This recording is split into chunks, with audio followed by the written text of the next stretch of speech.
Hello friends, அனைவருக்கும் வணக்கம். இன்றைக்கி வந்து பார்த்திங்கன்னா மழைக்கு ஏற்ற மாதிரி நான் ஒரு சூப்பரான சட்னி ரெசிபி தான் வந்து இன்றைக்கி செஞ்சு காட்ட போகிறேன். இந்த சட்னி பார்த்திங்கன்னா இரும்பல், சளி, தொண்டை வலி, மூக்கடுப்புலாம் சரியாகும். இது என்ன சட்னின்னு பார்த்திங்கன்னா தூதுவளை சட்னி தான். இது எப்படி செய்யுதுன்னு பார்க்கலாம்.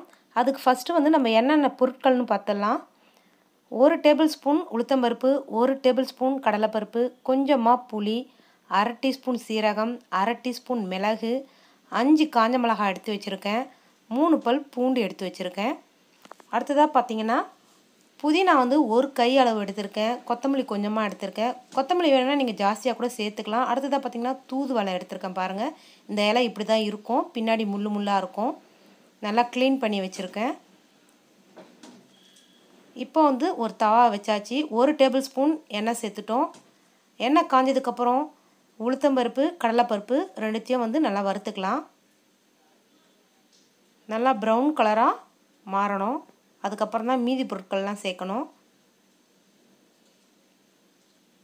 நீங்கள் நல்லெண்ணெயும் சேர்த்துக்கலாம், ரீஃபண்ட் ஆயிலும் சேர்த்துக்கலாம்.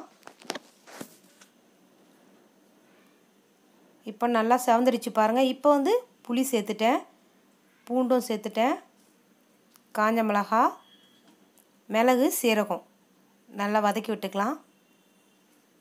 நான் வந்து நல்லெண்ணெய் தான் சேர்த்துருக்கேன். இதை வதக்கியாச்சு.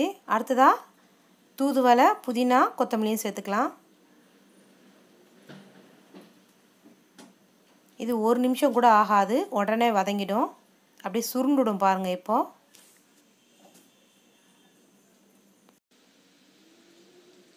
பாருங்கள், நல்லா வதங்கிடுச்சு, நல்லா சுருங்கிடுச்சு பாருங்கள். இப்போ வந்து இதை ஆற வச்சு மிக்ஸி ஜாரில் உப்பு சேர்த்து அரைச்சிக்கலாம். இப்போ நான் வந்து ஸ்டவ்வை ஆஃப் பண்ணிட்டேன்.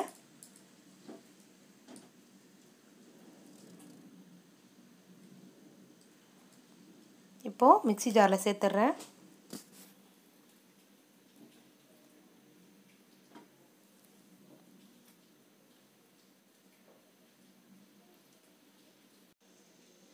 இதை வந்து அரைச்சி எடுத்துக்கலாம். அடுத்ததாக வந்து ஒரு சின்ன தாளிப்பு கொடுத்துடலாம். 1 டேபிள் ஸ்பூன் எண்ணெய் சேர்த்துருக்கேன், 1/4 டீஸ்பூன் கடுகு சேர்த்துருக்கேன். கடுகு பொரிஞ்சதும் 1 கொத்து கருவேப்பிலை சேர்த்துக்கலாம். அவ்வளோதான். இப்போ வந்து சட்னி அரைச்சதை காமிக்கிறேன் பாருங்கள். இப்போ பாருங்கள், நல்லா நைஸாக அரைச்சாச்சு. பவுலில் மாற்றிடுறேன். இப்போ தாளிப்பையும் சேர்த்துடலாம். அவ்வளோதாங்க, நம்ம தூதுவளை சட்னி சூப்பராக ரெடி ஆகிடுச்சு.